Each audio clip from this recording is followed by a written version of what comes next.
Yo, what is up, guys? Will here with Canyon, and we are talking about some waiver wire pickups for this week. Hope you had a good holiday, but we are back. Real quick before we get into the waiver wires, a lot of injuries, some suspensions, which obviously opens up, opportunities and usage chances for a lot of guys who are probably on the waivers and not on actual rosters, or were dropped because they were the worst players or weren't performing at the time.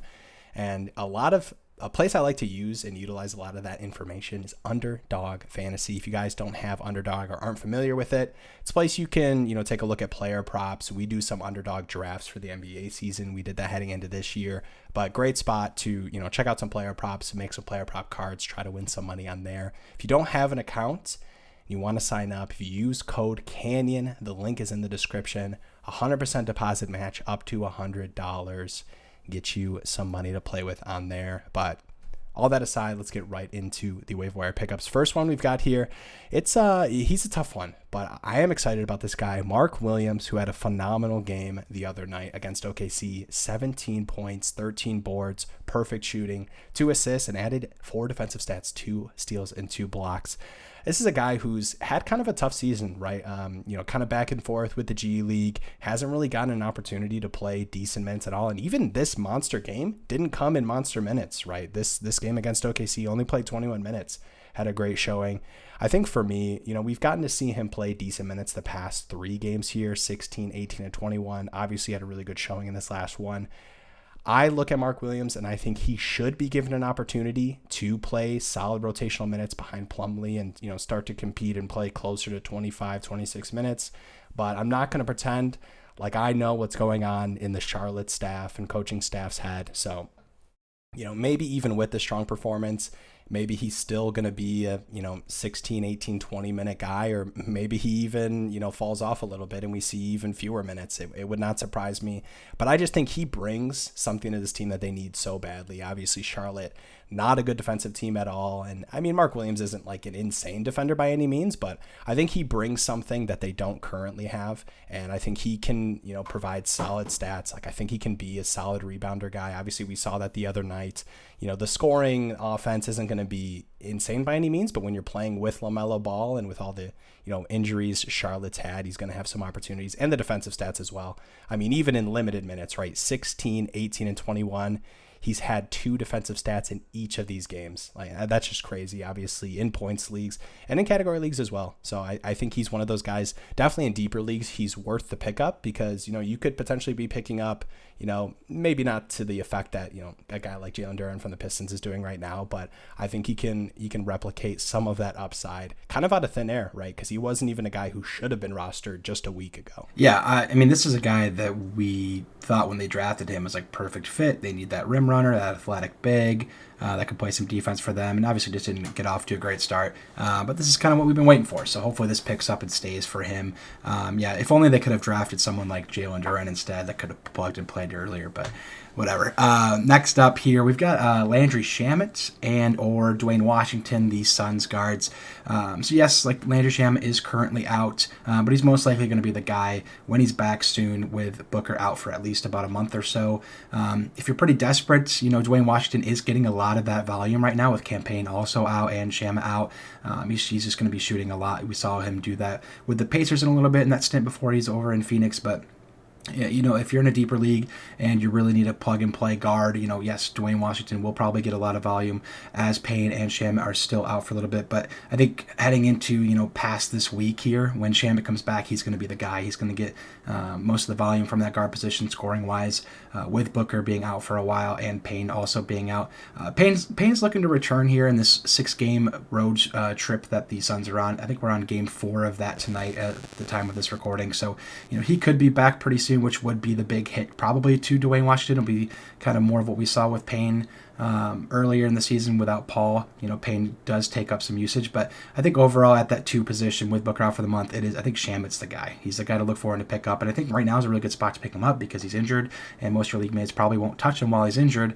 But it's a long-term play. When he's back, in a week or so, you're going to have him for a good 3 weeks without Devin Booker. So I would still look to go get Shamet, maybe stash him on your IL if he's eligible to do that, or just hold on to him for a couple games just to be sure that you can get him before your league mates. But early instant play. Probably Dwayne Washington for a game or two for some good volume. Past that, you're looking for Shamet. Definitely. And next guy up here, definitely a deeper league play, and not even really a guy that you can utilize right now, more of an IL stash. But I've got Jeremiah Robertson, Earl JRE here. Poku is out 6 to 8 weeks with a fracture in his leg. Found that out just the other day. But, Jeremiah himself, he's week to week, so he's not even in a position we're expecting him to play anytime immediately soon.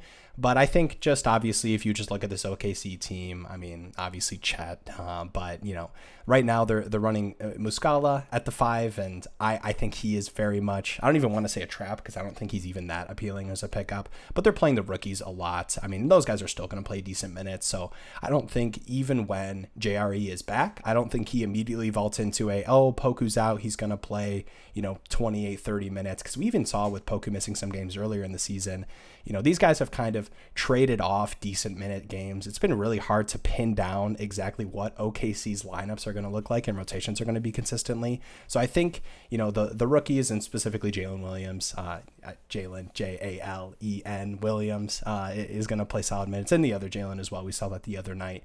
But I think he's kind of an interesting deep league stash if you have an IL eligible spot, just because I do think, he has some upside just looking at OKC's roster right now. And, I think he has some potential. I mean, I don't think he's the kind of stash where it's, you want to make sure you get him on your roster. But just a name I want to mention, just with the significant time Poku is going to miss. And that's one less guy that's, battling for rotational minutes for this team.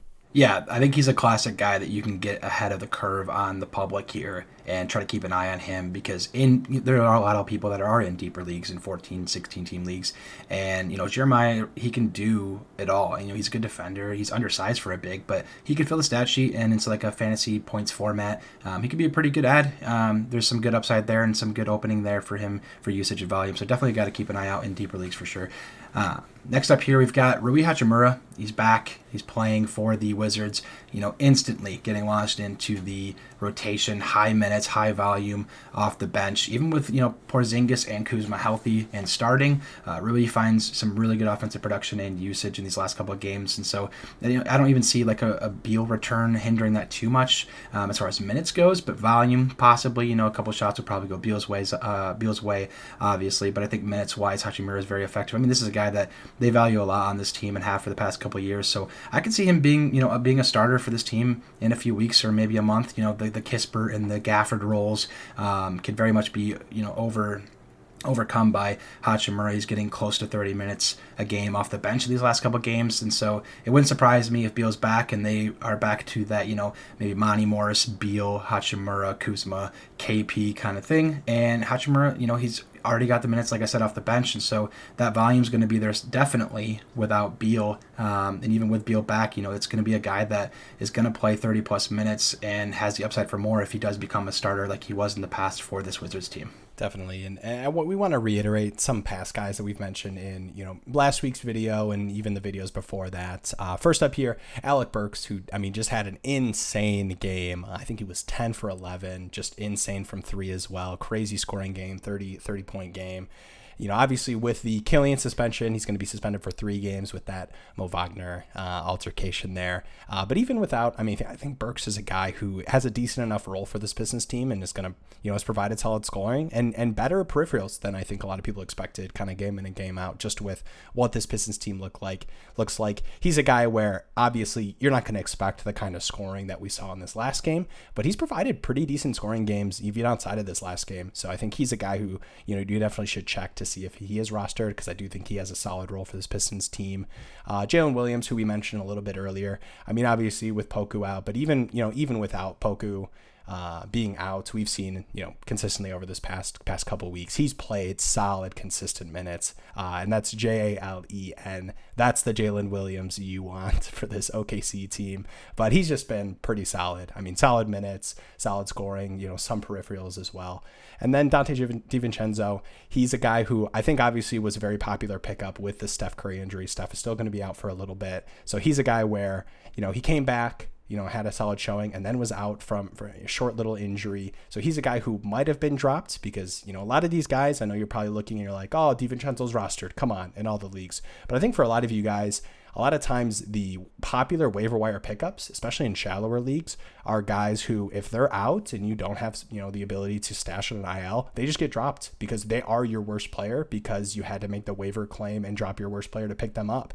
So I think that's just kind of a reminder overall for waiver wires, especially you guys in shallow leagues. Definitely check these guys who are going to miss a game or two. If you don't have easily IL stashable spots in your league, a lot of those guys just get dropped because you need to fill in spots for guys to play. So definitely keep a lookout for guys who are going to offer upside, who might be seen as the worst player on your bench, because a lot of the times those guys are available and are going to provide pretty good upside. Appreciate you guys watching. Hope you had a good holiday, and we'll see you in the next one.